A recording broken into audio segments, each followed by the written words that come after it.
Thank you for joining us. Today we have part 3 of our coverage of the Summit for Israel at Nova Southeastern University. This took place in South Florida with thousands attending, and it was moving and reassuring to be among so many friends at this event presented by the Broward Pastors Network and the Jewish Federation of Broward County. The purpose, of course, was to express solidarity with Israel and to counter an international campaign to de-legitimize Israel. The Deputy Foreign Minister of Israel, Danny Ayalon, and Consul General Chaim Shacham were joined by several members of Congress, including Debbie Wasserman Schultz and Ted Deutch, and prominent community leaders, including Pastor Mario Bramnick, who is the president of the Broward Pastors Network, and Robert Stearns, the executive director of Eagle's Wings.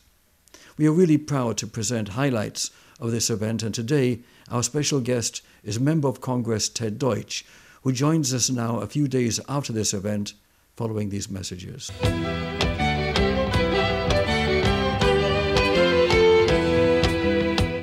With us now is Congressman Ted Deutch. It's a pleasure and honor to have you on the show, sir. My pleasure. Thank you very much.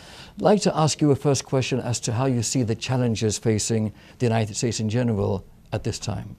Well, the challenges that we face are significant. Challenges domestically, internationally, and for those of us who are passionate about the state of Israel, this is a particularly vital moment. We've got economic challenges. We have to tackle our unemployment situation. We need to move forward in a bipartisan way in order to get things done. That's what people want us to do. And when it comes to the U.S.-Israel relationship, the challenges that Israel faces are significant, both within the region and at the United Nations. We need to stand together side by side with Israel to support her at this time. Do you feel that the situation in the Middle East is deteriorating? Is it worse than it was, let's say, 4 or 5 years ago? Well, it's very fluid from year to year and even from month to month. In January and during the Arab Spring, there was great hope that we were going to see positive changes. Now we've moved further along, and we're concerned about what's happening in the region and making sure that the countries move forward in a way that promotes democracy in a civil state rather than a fundamentalist state. Those are the kinds of challenges that we face, that Israel faces, not to mention the efforts to delegitimize Israel at the United Nations and throughout the world.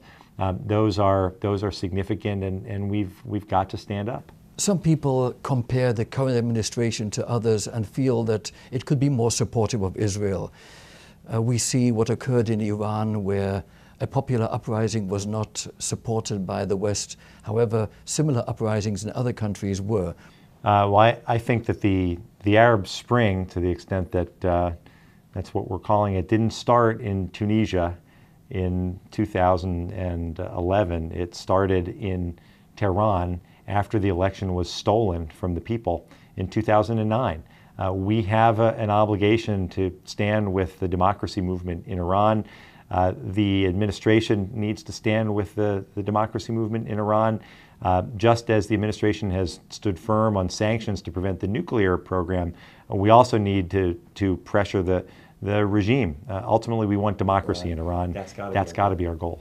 Do you feel that Iran is as great a threat as many people say it is? Yes, I do. There are those who will tell you that we shouldn't worry about the possibility of a nuclear weapon in Iran, that somehow we can rely on deterrence, just as we did during the Cold War with the Soviet Union. When someone says that they intend to wipe you off the map, as Ahmadinejad has said to Israel, I think we have to take him at his word. And so I think we should absolutely be concerned. The Iranians continue to press ahead with their nuclear program. Despite the positive impact of our sanctions, we need to do more. We need to really tighten the economic noose around them. It's a very serious situation that we have to treat accordingly. What are your thoughts on how Israel is progressing from a non-military sense, without talking of threats, but economically, the industry and so forth? What are your thoughts on that? It's remarkable. Last time I was in Israel, I had the opportunity to to visit not just military installations and government leaders, but to talk to venture capitalists and business owners. And when you look at the worldwide economic downturn that we've been through, Israel has really come out doing great. The economy is thriving despite all of the external threats that it faces. And at the same time, there have been protests in Israel over, among other things, the price of cottage cheese. What an amazing democracy that at a time when there are threats throughout the world focused on Israel, that the democracy is still flourishing. People are still exercising their democratic rights and ideals. That's why we have so much in common with the state of Israel, because of democracy and because of our shared values. Well, of course, yes.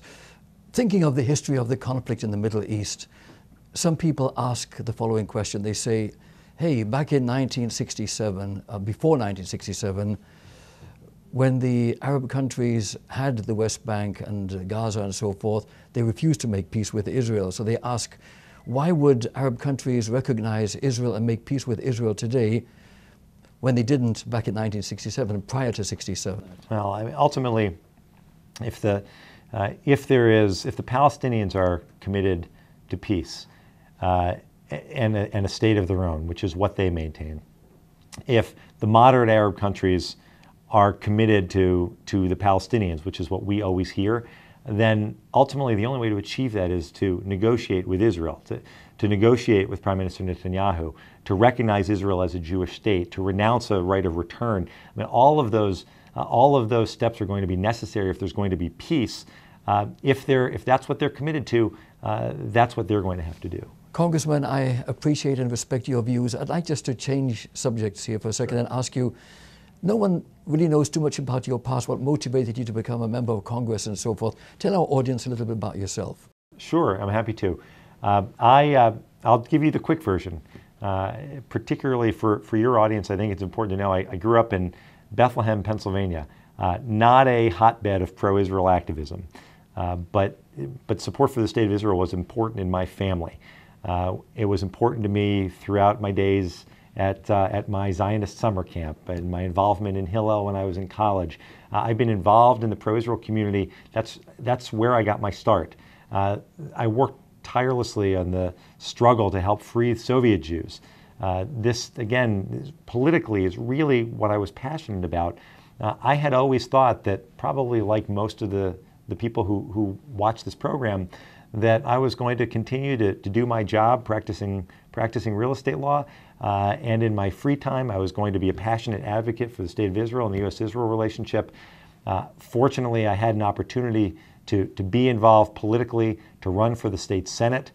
We went to the state Senate, and Tallahassee, Florida is not a place you think of when it comes to foreign policy, but we passed the first state divestment law, divesting over $1 billion of pension holdings in companies who were doing business in Iran on behalf of the U.S.-Israel relationship. And when a congressional seat opened, for me, the opportunity to be involved at the federal level, to work on the issues that I've cared so much about my entire life, I jumped at the opportunity, and it worked out, and I'm just so thrilled to have gone to Washington and to really try to be a leader on these issues. Most commendable, sir. Thank you. How do you see the challenges facing Florida? Florida was especially hard hit by the economic downturn. The mortgage crisis really impacted our state harder than almost any other state. Our unemployment rate is higher than the national average, and we have certainly in South Florida, especially, we have such a large number of people who care so deeply about foreign policy and watch with great interest and great passion what happens in Israel and around the world. These are some of the challenges that we face. There needs to be a strong bipartisan effort to move forward. What we've seen in Congress is that when it comes to support for the state of Israel, it doesn't matter what party you are, there is overwhelming support. That's, I think, something we should be proud of, and it's probably a lesson that we should draw when we approach other issues as well. How do you perceive the priorities and challenges that are imperative for you and your colleagues in Congress to pursue at this time? Well, we need to do everything we can to help our economy move forward, give businesses the opportunity to go out and hire more employees and put people back to work. We need to help get through this real estate downturn. Real estate's such an important part of Florida's economy, especially, so that we can start to turn that around and have more construction jobs and put people back to work that way. And then we need to, as a Congress, we need to continue to figure out how we can work together to reduce the deficit in a way that's fair, that expects everyone to sacrifice a little bit. The solution shouldn't be that difficult if we get through all the partisan rhetoric and get to what people really want, which is a Congress that works together on their behalf. So I'd like to go back to where we were in the beginning of this conversation. We were talking about the delegitimization of Israel.